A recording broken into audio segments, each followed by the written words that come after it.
Supercrack Estrella presenta.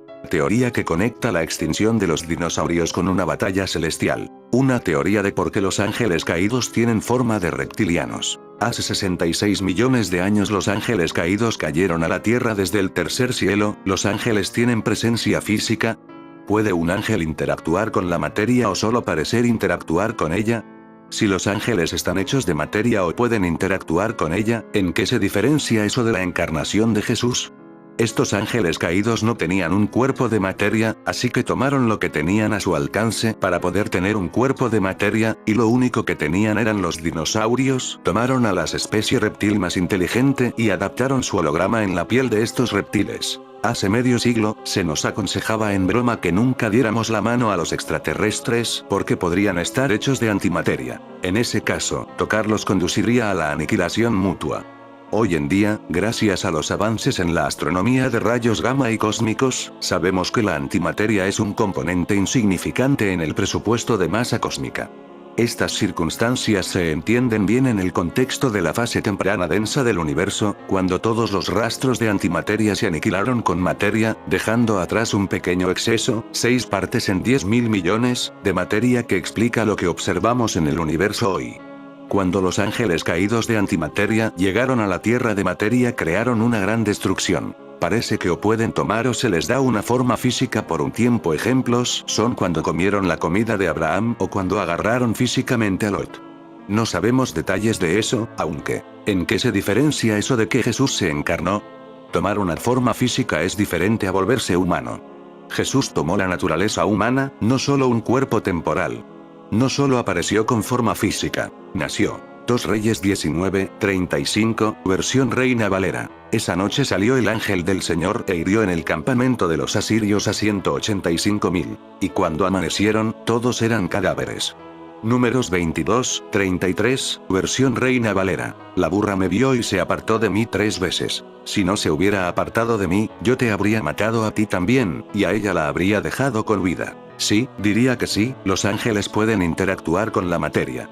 Pueden matar y probablemente hacer otras cosas. Cristo fue diferente porque era Dios que nació como humano. Los ángeles fueron creados y viven principalmente en el reino espiritual, pero pueden interactuar con lo físico. ¿Te acuerdas cuando todos los hombres de Sodoma querían violar a los ángeles que se quedaban en la casa de Lot? Si hubieran sabido que eran ángeles, estos locos probablemente no habrían estado tan seguros de poder hacerlo. Hebreos. Algunas personas han mostrado hospitalidad a ángeles sin saberlo. Sí, los ángeles pueden tener presencia física. María fue visitada por un ángel durante la Anunciación. Los ángeles fueron vistos por las mujeres que fueron a la tumba vacía. Sí, un ángel puede interactuar con la materia, como se mencionó en un comentario sobre Lot. Los ángeles comieron con Lot. Lo jalaron a la casa y cerraron la puerta cuando los hombres de Sodoma intentaron entrar. También hay otros ejemplos en las escrituras. La forma física que toman los ángeles parece temporal, a diferencia de Cristo, que se mantuvo hasta su cuerpo resucitado. Como se mencionó en un comentario, Cristo adquirió su naturaleza humana como resultado de la encarnación y por la cual podía identificarse con la humanidad. Según mi entendimiento de las escrituras, los ángeles son, en esencia, criaturas espirituales. Para Jesús, una criatura espiritual no tiene carne y hueso. Así que, también según los estándares de Jesús, tiendo a creer que los ángeles, así como los demonios, pueden tomar un cuerpo físico solo por posesión. Los ángeles no tienen una apariencia física, sino una apariencia sobrenatural o superfísica. Parece que no están hechos de la misma materia que los humanos y otros seres creados.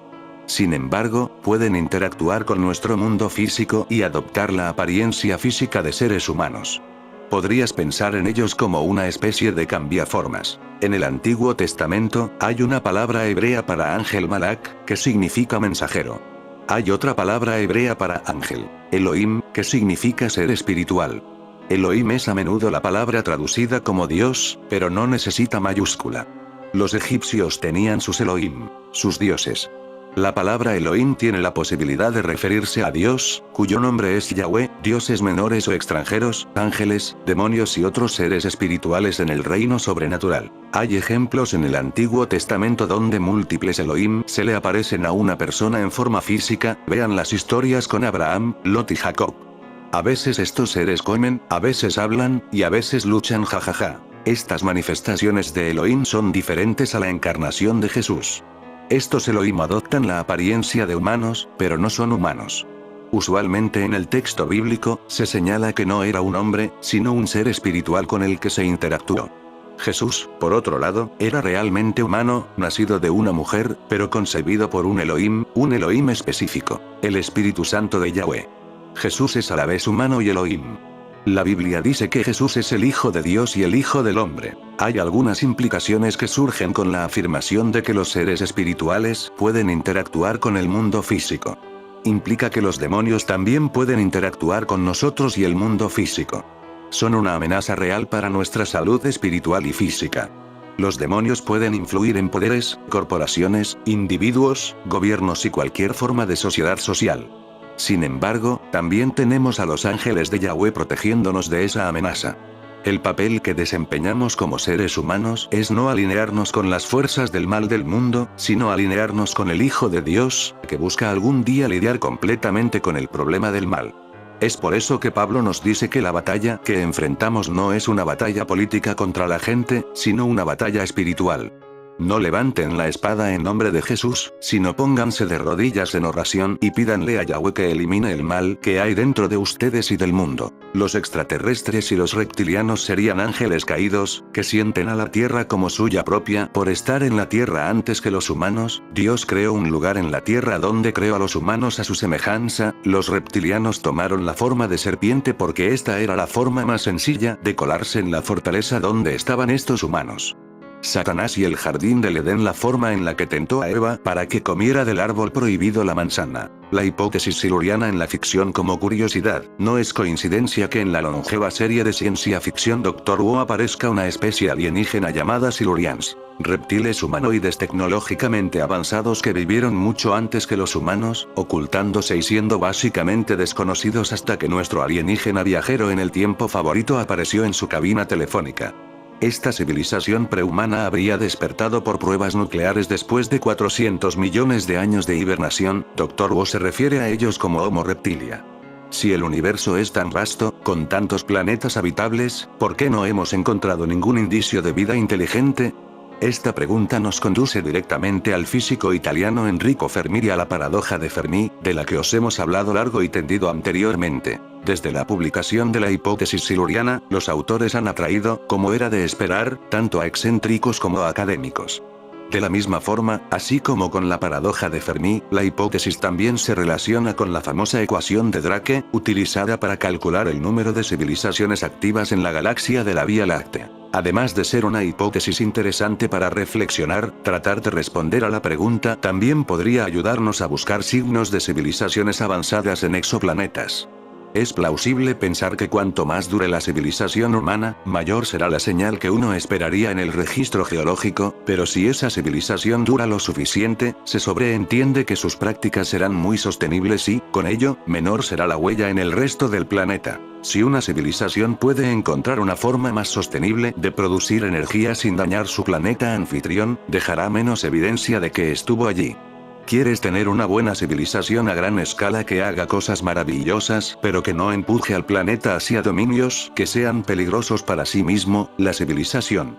Necesitamos encontrar una forma de producir y usar energía que no nos ponga en riesgo, concluye Frank. Los ángeles caídos serían una mezcla de antimateria y materia oscura. La llegada de los ángeles caídos a la Tierra. La extinción de los dinosaurios podría haber sido provocada por el paso del sistema solar a través del plano de materia oscura. ¿Qué es la materia oscura? La materia oscura es algo similar a la materia que conocemos. Me explico. La materia se define por su interacción con la gravedad. La materia es algo que atrae otra materia y se une a ella o que es atraída por cualquier forma de energía a la cual se une para formar estructuras como galaxias.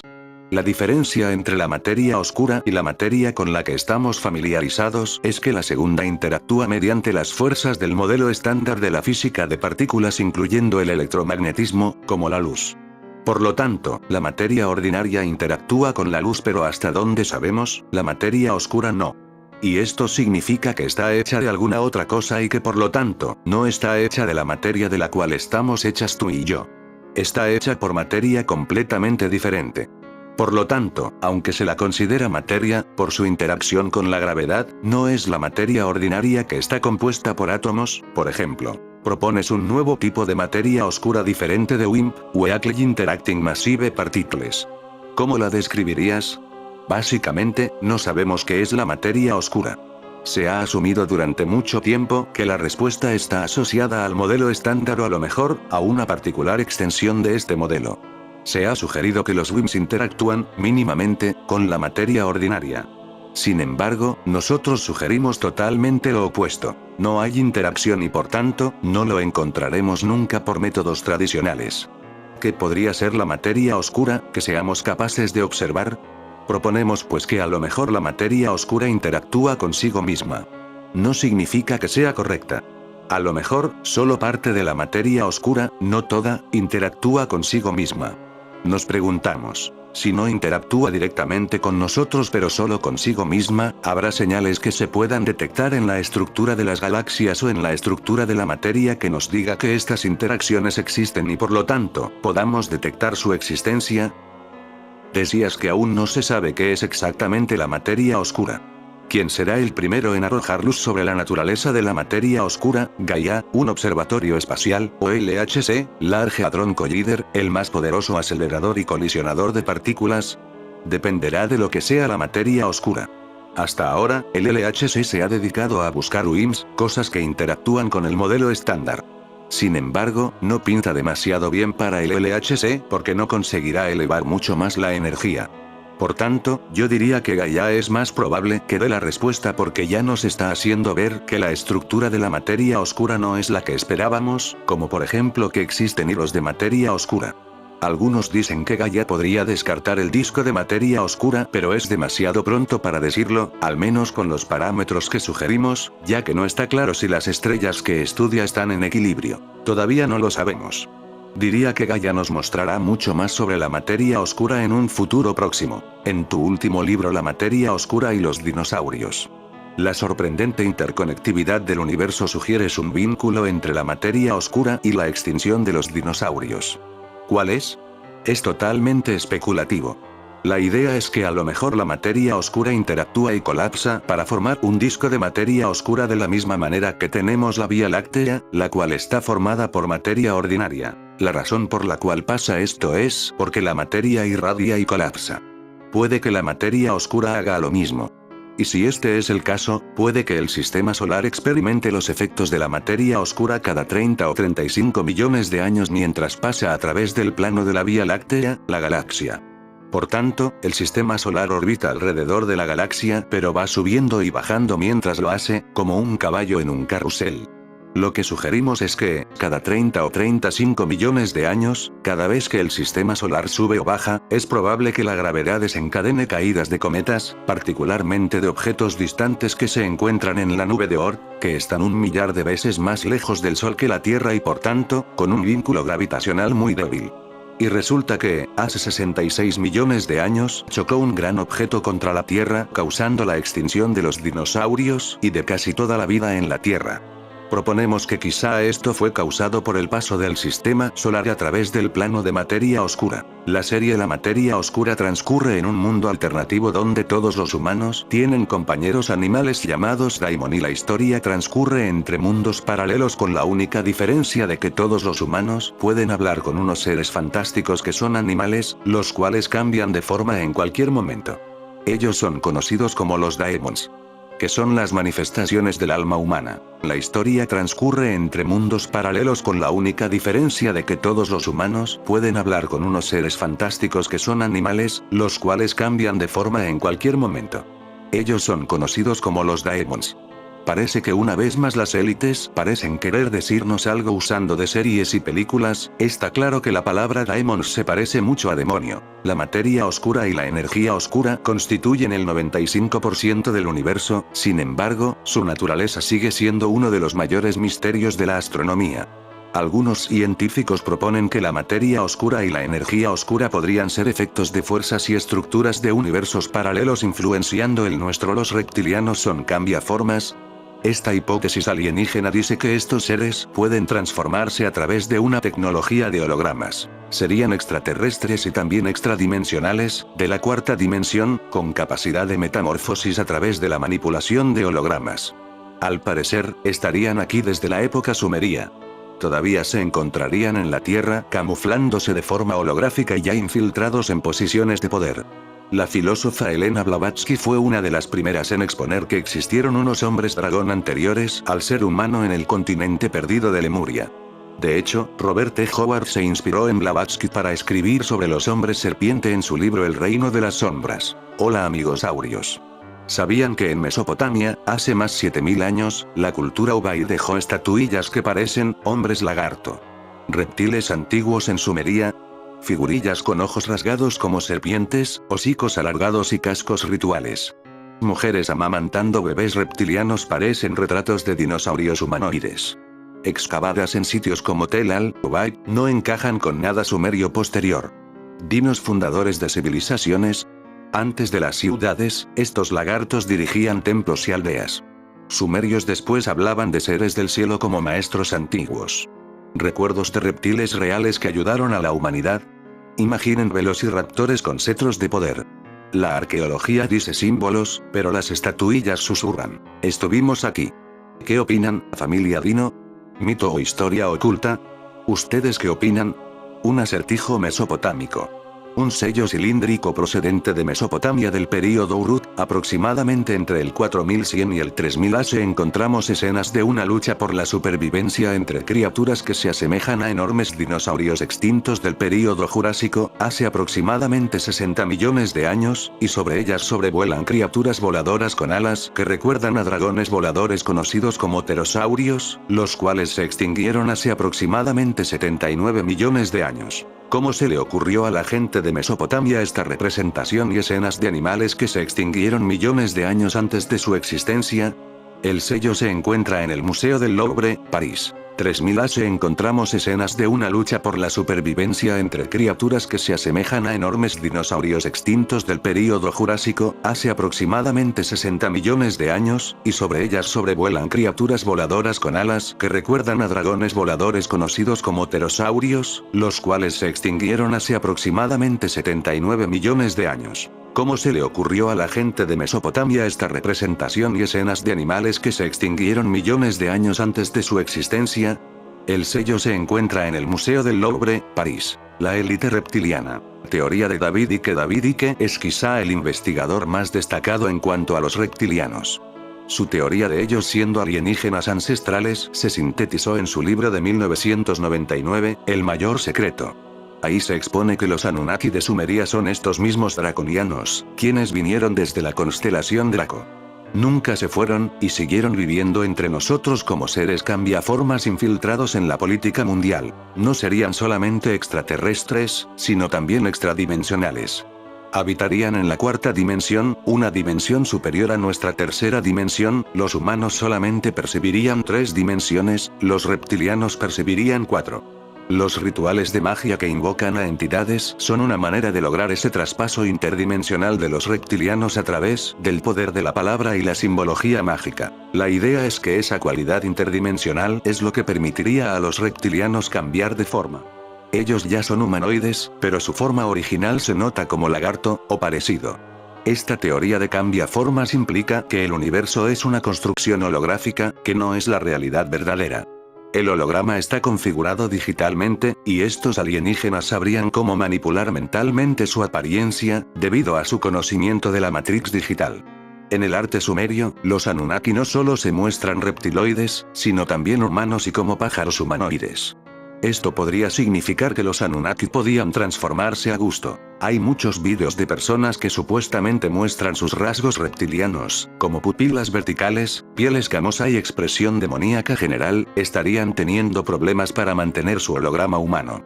En los siguientes vídeos se encuentran varios ejemplos impactantes, como Sana, una ucraniana miembro de la organización Ayatra. Según David Icke, estos draconianos están en nuestro planeta para minar el oro monoatómico, ya que eso les mejoraría su sistema nervioso y les permitiría metamorfosearse, cruzar dimensiones y desarrollar otras capacidades. Investigaciones manifiestan que necesitan o tienen hambre de adrenocromo, sangre llena de adrenalina de una víctima humana. Son de sangre fría y son vampiros energéticos. Generan energía negativa para alimentarse ella, por eso nos quieren mantener en conflictos y guerras. A lo largo del tiempo se ha dado a conocer en los círculos de la ciencia oculta la existencia de entidades rezagadas en todos los órdenes, incluidos los coros angélicos. Estos seres retrógrados se implican en la evolución terrestre, actuando en contra de la evolución regular con la intención de malograr el cumplimiento de las tareas evolutivas del ser humano. Es particularmente interesante a este respecto la contribución que ha hecho al conocimiento de los grandes misterios del cosmos la ciencia espiritual nacida a partir de la actividad del movimiento antroposófico. Más adelante nos referiremos a estos seres con mayor detalle, por ahora nos conformaremos con mencionarlos y describir brevemente su cometido. Entre estas entidades adversarias, que en virtud de su naturaleza caída se comportan para todos los efectos como enemigos del hombre, nos encontramos con los espíritus asúricos, arimánicos y luciféricos, dirigidos respectivamente por los demonios Asur, Ariman y Lucifer, cada uno de distinto orden y con diferentes misiones, oponiéndose a la acción de los principados, arcángeles y ángeles sobre las envolturas física, etérica y astral de la humanidad encarnada. Así, en lo grueso, la misión de Lucifer el diablo, la serpiente antigua, un espíritu rezagado del orden de los ángeles, caído por tanto en la cadena planetaria de la antigua luna, es contaminar la astralidad humana infundiendo el orgullo y la tendencia a la evasión, así como la pasión, el fanatismo y la falsa espiritualidad. Ariman en contrario, la misión de Ariman también conocido como Satán o Satanás, un arcángel rezagado de la evolución solar es seducir a la humanidad, contaminando la substancia etérica del hombre. Para conseguirlo se vale de la propagación de una clase de pensar intelectualizado, frío, completamente ciego a la dimensión espiritual de la existencia. Contaminando la facultad anímica del pensar, Ariman consigue segregar la inteligencia de la conciencia y clavar en el alma humana el punzante aguijón del materialismo extremo. La meta de Ariman es atar el alma humana a la tierra, impidiéndole el acceso a los mundos espirituales en la vida post-mortem. Por su parte, el propósito de Asur la bestia del Apocalipsis, que es un principado rezagado de la cadena de vida del antiguo Saturno, es subyugar la porción suprasensorial del cuerpo físico humano. Es decir, su meta es corromper el cuerpo físico humano hasta el punto de convertir al hombre en una especie de autómata animalizado, semiconsciente, irremediablemente atado a la realidad terrestre y completamente privado de su individualidad. Su propósito último es aniquilar por siempre la capacidad del hombre de trascender el plano físico. Según Max Heindel, es precisamente a estas entidades a las que San Pablo denomina poderes de las tinieblas, debido a que surgieron en el oscuro período de Saturno, a no olvidar que los principados fueron la humanidad del período saturnal. Se los considera perversos por el instinto de separatividad de que son portadores, propio del plano mental a que pertenecen y en el cual han sido los guías del hombre. El impulso de separatividad se opone al principio de unidad propio de los mundos superiores, el anticristo o demonio solar. Por sobre todo este linaje de altísimos seres que forman parte de las jerarquías espirituales, constituyendo los ejércitos o legiones celestiales, del cual se desgaja esta trilogía del mal que hemos expuesto aquí. Se sabe que hay por lo menos dos órdenes superiores respecto de los cuales no se tiene mayor información en el nivel de conciencia de la Tierra, por encontrarse su ámbito de acción mucho más allá del horizonte cognoscitivo humano. Max Heindel afirma, de todos modos, que hay indicios de que, en los albores del período de Saturno estas misteriosas entidades prestaron cierta clase de ayuda, aun cuando ésta no pueda ser definida o conocida por el hombre en modo alguno. Valga lo anterior para decir que la figura mítica y tenebrosa del anticristo, llamado también demonio solar en los círculos ocultos el dragón de los cielos del Apocalipsis, correspondería a una entidad rezagada de uno de estos órdenes superiores cuya evolución antecedería a la evolución de nuestro propio universo. Por lo mismo, su meta sería frustrar completamente la evolución cósmica a la que pertenece nuestro planeta. Según Steiner, este demonio solar es el adversario por antonomasia del Cordero el Cristo, y su nombre es Sorat. Este nombre lo deduce Steiner de la lectura del Apocalipsis donde se dice: aquí hay sabiduría. El que tiene entendimiento cuente el número de la bestia, pues es número de hombre. Y su número es 666, Ap. 13:18, la interpretación de este segmento de las escrituras ha consumido litros de tinta a lo largo de los siglos. Pero los sabios supieron siempre que en los textos sagrados los números pueden leerse como letras, y viceversa. Era un hábito común para los esoteristas de la antigüedad, tanto griegos como judíos, escribir en números cuando querían ocultar algo, un nombre en este caso. ¿Cómo debía interpretarse entonces este número de la bestia?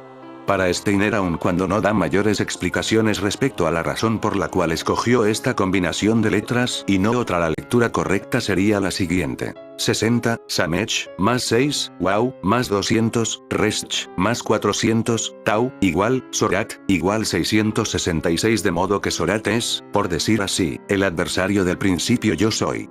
Su propósito sería destruir la individualidad del hombre, impidiendo con esto el cumplimiento de las metas evolutivas de la humanidad en orden a transformarse en el 10º coro de las jerarquías como espíritu de libertad y amor. Ahora bien, teniendo en cuenta que el Sol es el centro de nuestro sistema solar, es fácil comprender la identificación temprana del Cristo o Mesías con el astro rey. Podríamos decir que el Sol es el trono de Cristo en el ámbito del sistema solar. Antes de descender el Logos a la Tierra, esto es, antes de transformarse en el espíritu de la Tierra, el Sol era en realidad su residencia espiritual y física.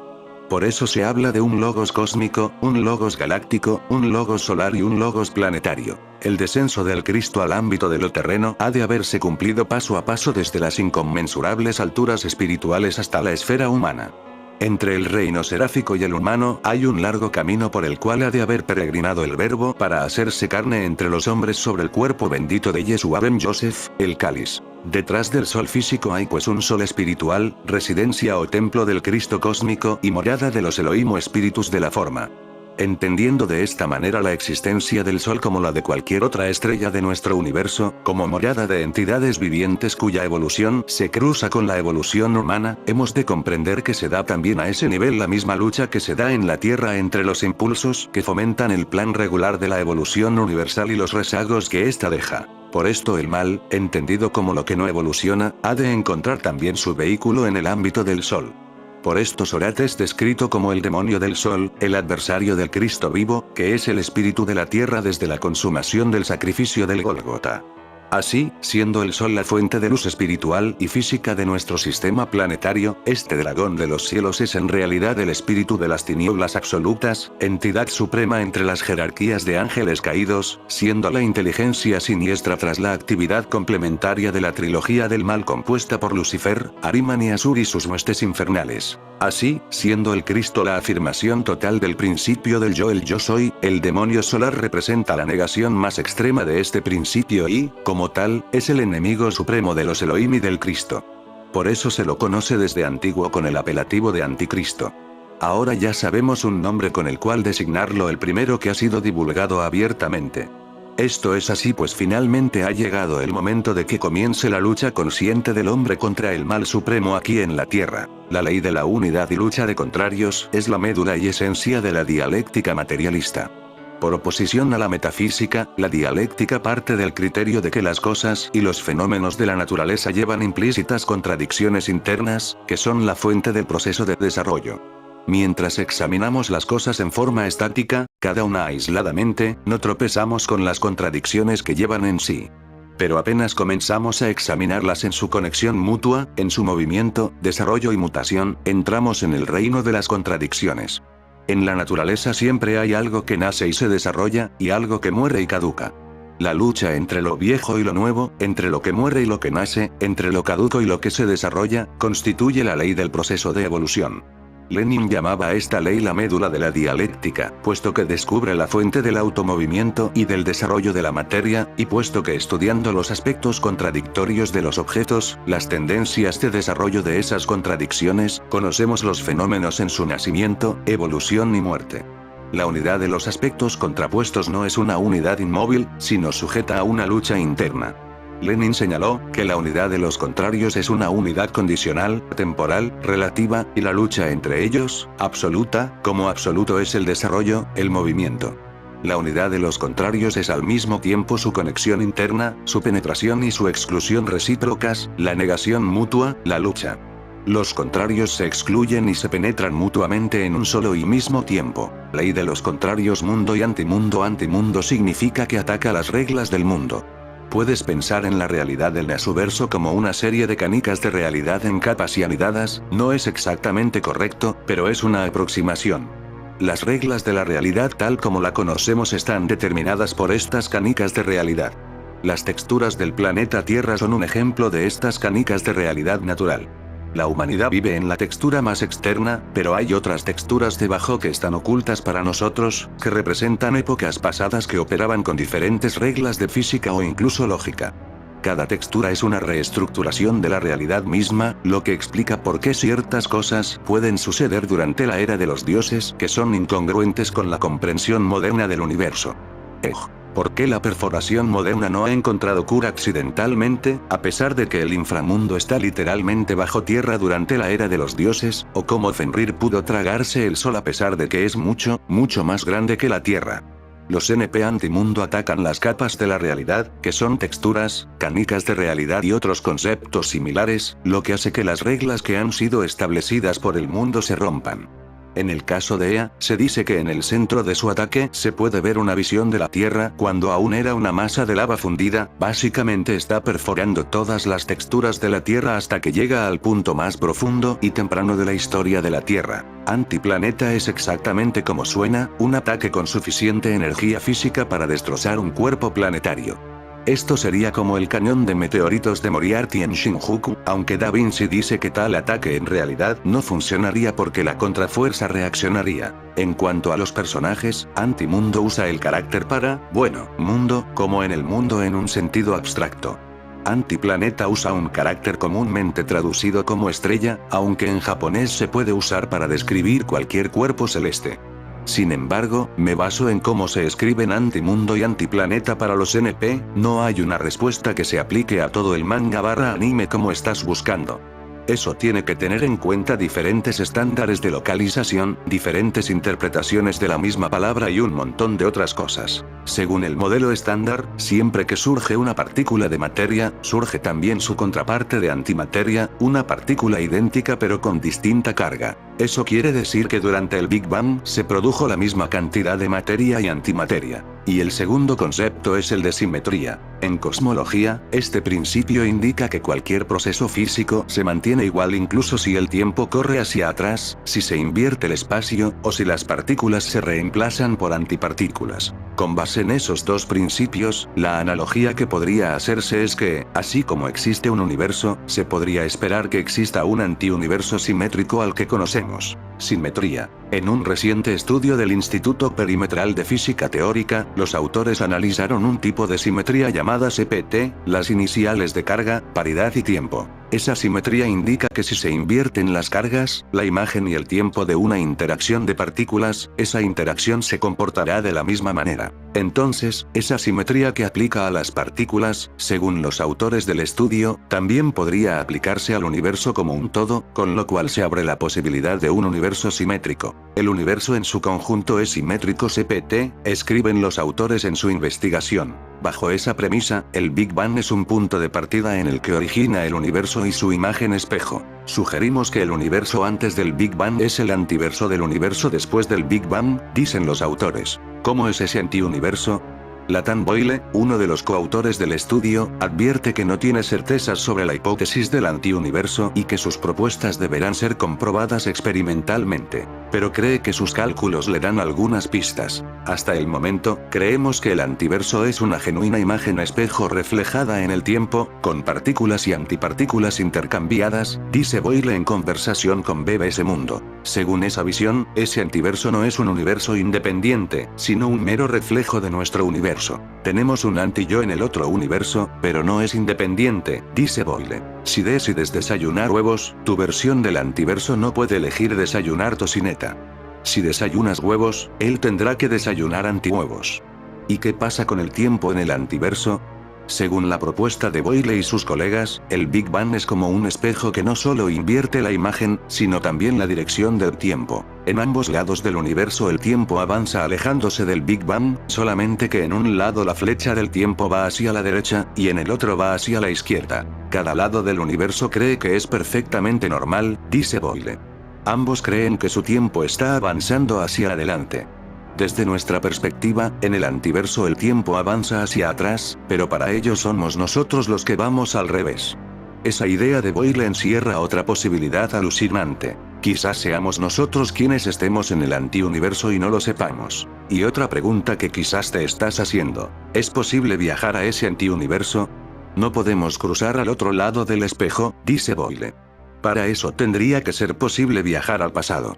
Es decir, habría que viajar a través del espacio-tiempo, cruzar la singularidad del Big Bang y salir al otro lado. Pero más allá de estas ideas que parecen ciencia ficción, el trabajo de Boyle y sus colegas también propone soluciones a problemas más prácticos de la física y la cosmología. Su propuesta ofrece visiones desafiantes sobre tres conceptos fundamentales de la cosmología: la materia oscura, la inflación después del Big Bang y las ondas gravitacionales. La materia oscura es un misterioso ingrediente que compone el 25% del universo, pero hasta ahora nadie ha podido observar qué está hecho. La materia oscura, sin embargo, sí que se puede notar por la influencia gravitacional que ejerce sobre el cosmos. Durante años, los científicos han propuesto varias teorías para explicar qué es la materia oscura, pero aún nadie tiene una respuesta convincente. Algunas de las posibles respuestas sostienen que la materia oscura está hecha de una partícula que aún no conocemos, es decir, que está por fuera del modelo estándar. El estudio de Boyle, sin embargo, ofrece una respuesta más económica al enigma de la materia oscura.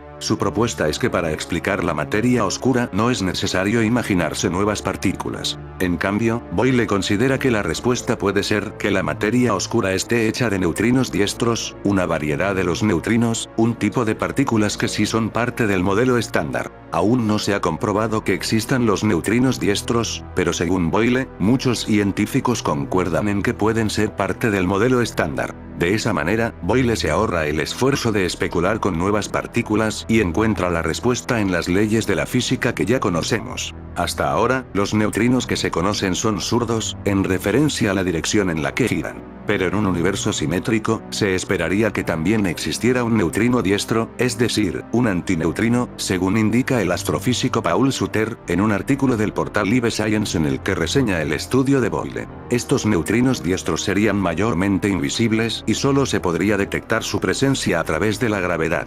Una partícula invisible que inunda el universo y solo interactúa a través de la gravedad se parece mucho a la materia oscura, explica Suter. Joseph Formaggio, físico que investiga el rol de los neutrinos en la cosmología, dice que le parece interesante la propuesta de Boyle para explicar la materia oscura. Me gusta su modelo minimalista, dice a BBC Mundo Formaggio, quien no estuvo involucrado en la investigación. Usualmente en física de partículas se pueden explicar muchos fenómenos introduciendo nuevas partículas, interacciones y campos, con lo cual es fácil perderse.